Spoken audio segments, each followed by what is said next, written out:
Hello everyone, welcome to the channel. Last video में मैंने types of definitions cover किए थे। आज इस वीडियो में हम उससे रिलेटेड कुछ क्वेश्चंस देखेंगे। पहले हम थोड़ा रिवाइज कर लेते हैं टाइप्स ऑफ डेफिनेशन। सबसे पहले हमने देखा था डेफिनेशन होता क्या है, वो एक कॉम्प्रिहेंसिव डिस्क्रिप्शन होता है। उसके बाद टाइप्स ऑफ डेफिनेशन कुछ ये टाइप्स थे। इंटेंशनल क्या होता है, जो उसके एट्रीब्यूट्स या कैरेक्टरिस्टिक्स बताता है। लेक्सिकल डेफिनेशन, जो बुकिश मीनिंग हम बोलते हैं, डिक्शनरी मीनिंग, उसे लेक्सिकल डेफिनेशन कहा जाता है। एक्सटेंशनल डेफिनेशन, जो उसके पार्ट्स या उसके सब कैटेगरीज को बताता है, वो एक्सटेंशनल डेफिनेशन होता है। पैरेंथेटिकल, जो ब्रैकेट्स में होता है, उसे पैरेंथेटिकल डेफिनेशन कहा जाता है। स्टिपुलेटिव डेफिनेशन, जो एक वर्ड को नया मीनिंग दे देता है, वो स्टिपुलेटिव डेफिनेशन होता है। प्रिसाइजिंग डेफिनेशन, जो हम वर्ड्स को, जैसे मेडिकल टर्म्स हैं या लॉ के टर्म्स हैं, उन्हें प्रिसाइज करके मीनिंगफुल में बताते हैं, वो प्रिसाइजिंग डेफिनेशन कहा जाता है। थ्योरेटिकल डेफिनेशन, जिसे आप थियोरी के साथ कनेक्ट करते हो, उसे थ्योरेटिकल डेफिनेशन कहा जाता है। ऑपरेशनल डेफिनेशन, जो मेजर करता है समथिंग के, किसी वर्ड का मेजरमेंट बताता है, वो ऑपरेशनल डेफिनेशन होता है। फंक्शनल डेफिनेशन, जो उसके फंक्शन, उसके यूजेस बताता है, वो फंक्शनल डेफिनेशन होता है। एनालॉगस डेफिनेशन, जो एक दूसरे वर्ड के साथ उसको कनेक्ट करता है, जैसे as, like, as, apple and red हम कनेक्ट कर रहे हैं एज, लाइक, एज। तो वैसे दो वर्ड्स को, उनके बीच के रिलेशनशिप को और एक वर्ड को दूसरे को पॉइंट आउट करके बता रहा है, वो होता है analogous definition. I missed persuasive definition. Persuasive definition, जब आप इमोशंस के साथ खेलते हो, वो परसुएट करना, मतलब किसी सामने वाले पर्सन को परसुएट करना इमोशनली।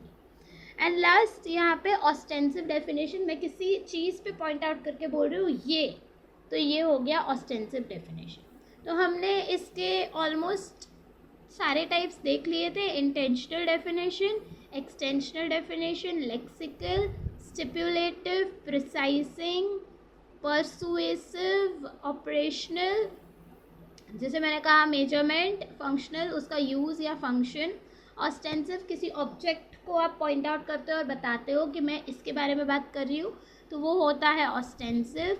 एनालॉगस, जिसे आप एनालॉजी, जैसे for example brain and computer, तो आप रिलेट कर रहे हो वो दो टर्म्स को लाइकलीनेस के साथ, as like as, brain is as like as computer, या computer is as like as brain, as same as. तो इसी की बेसिस पे हम क्वेश्चंस देखेंगे।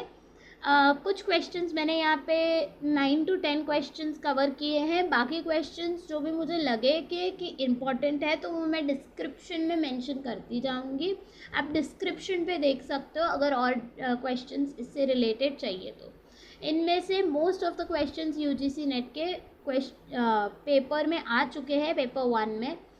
Let's begin. First question is, which of the following is an example of a denotative definition? First, defining tree as a plant with a trunk. Second, listing all types. Excuse me. Listing all types मतलब उसके types बताना, उसके categories और उसके under sub categories कौन से वो बताना. Example, pine या maple. Third, describing the function of a tree. Fourth, explaining the origin of the word tree. तो यहाँ पे डिनोटेटिव क्या हो गया, डिनोटेटिव हो गया कि उसके टाइप्स बताना। जैसे हमारा एक्सटेंशनल डेफिनेशन है, उसे डिनोटेटिव डेफिनेशन भी कहा जाता है। आप डिनोट कर रहे हो, आप उसको इन डिटेल बता रहे हो, उसके टाइप्स बता रहे हो। फर्स्ट जो था वो ऑब्वियसली इंटेंशनल होगा। फंक्शनल डेफिनेशन हो जाएगा सी। आते हैं क्वेश्चन 2 पे। What type of definition is used to clarify the meaning of the term by describing its essential characteristics. तो मैंने कहा था जैसे characteristics या attributes होते हैं वो होता है intentional definition. तो बाकी सारे निकल जाएंगे, B आपका आंसर होगा intentional definition. ऑस्टेंसिव क्या होता है? ऑस्टेंसिव यानी किसी चीज़ पे पॉइंट आउट करके बताना और फिर उसको वो टर्म से रिलेट करना. एक्सटेंशनल उसकी कैटेगरीज बताना, टाइप्स बताना. लेक्सिकल बुकिश या dictionary meaning. Question 3. Oh, answer is already visible. Which type of definition is used to define a term by pointing to examples? तो एग्जाम्पल पर पॉइंट आउट करना यानी ऑस्टेंसिव definition. अगर मैं कह रही हूँ कि कार अगर मैं कह रही हूँ और उसका मीनिंग मैं ऐसे बता रही हूँ कि see that is the car, मैं एग्जाम्पल दिखा रही हूँ, तो वो ऑस्टेंसिव डेफिनेशन हो गया. Coming to fourth question, what is the primary purpose of stipulative definition? Stipulative क्या था? किसी वर्ड को नया मीनिंग देना. जैसे हमने एग्जाम्पल देखा था LOL, selfie, goat, greatest of all times. तो ऐसे किसी वर्ड को नया मीनिंग दे देना वो स्टिपुलेटिव डेफिनेशन करता है. तो इधर ऑप्शंस देख लेते हैं. To report the existing meaning of the term, वो तो लेक्सिकल डेफिनेशन करेगा. एग्जिस्टिंग जो मीनिंग है वो लेक्सिकल बताएगा. To propose a new meaning of the term, yes, this is the correct answer. आगे के ऑप्शंस भी देख लेते हैं. To describe the essential characteristic of the term, intensional definition हो जाएगा क्योंकि वो कैरेक्टरिस्टिक्स एट्रीब्यूट्स बता रहा है. To list all instances of the term, उसके इंस्टेंसेस क्या क्या है, तो वो हो गया एक्सटेंशनल डेफिनेशन. आते हैं फिफ्थ क्वेश्चन पे. Which type of definition is use to define a term by listing all its instances. अभी मैंने जस्ट बोला डी एक्सटेंशनल डेफिनेशन. उसके इंस्टेंसेस बताता है, उसके टाइप्स बताता है, उसके सब कैटेगरी बताता है, तो वो एक्सटेंशनल डेफिनेशन हो गया. Sixth question. Which type of the following is an example of an intensional definition. Intensional मतलब उसके एट्रीब्यूट बताना, कैरेक्टरिस्टिक बताना.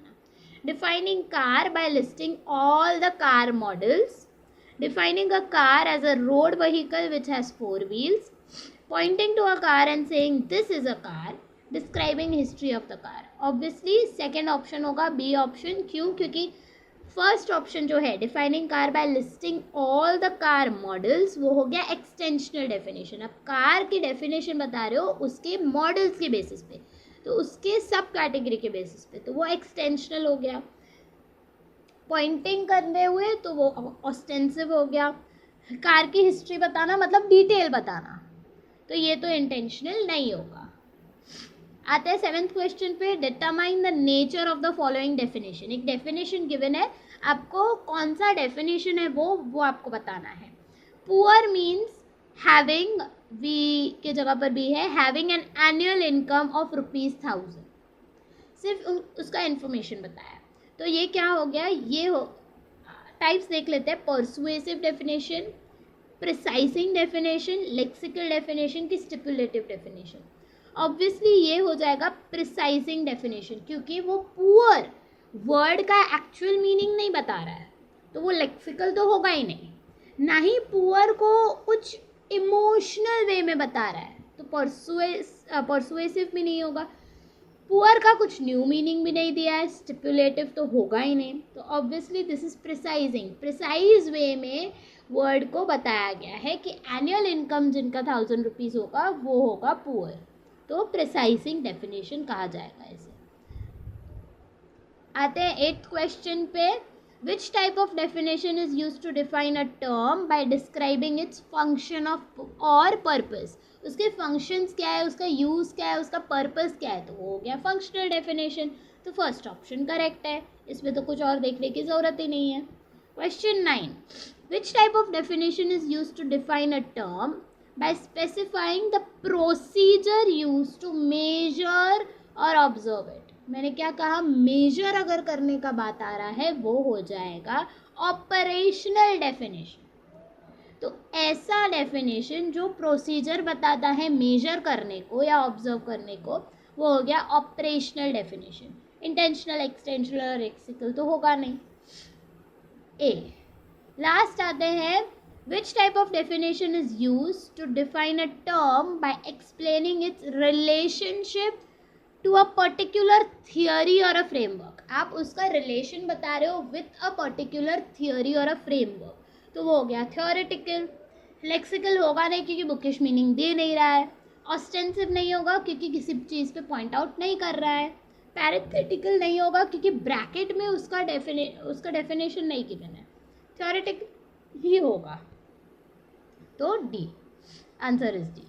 So here we end our video, end our topic also, rather types of definition मैंने cover कर दिया। और questions जो होंगे जो मुझे लगते हैं कि इम्पॉर्टेंट है और कुछ डिफरेंट है, तो वो मैं डिस्क्रिप्शन पे ऐड करती जाऊंगी विथ टाइम। जैसे जैसे वो क्वेश्चन मेरे सामने आता जाएगा, मैं डिस्क्रिप्शन में ऐड करती जाऊंगी। नेक्स्ट वीडियो में मैं कोई न्यू टॉपिक कवर करूंगी। Till then you stay tuned, keep following the channel, ताकि जैसे मैं नया वीडियो अपलोड करूँ आपको नोटिफिकेशन आ जाए। उसके लिए आपको सब्सक्राइब करना पड़ेगा। अगर आपको क्वेश्चंस अच्छे लगे हो तो लाइक कर दीजिए वीडियो को, कमेंट कर दीजिए। आपका कोई भी फीडबैक हो या कोई डाउट हो, किसी भी डेफिनेशन से रिलेटेड या किसी भी टॉपिक से रिलेटेड डाउट है तो आप कमेंट में लिख सकते हैं। Share this video with your friends and thank you.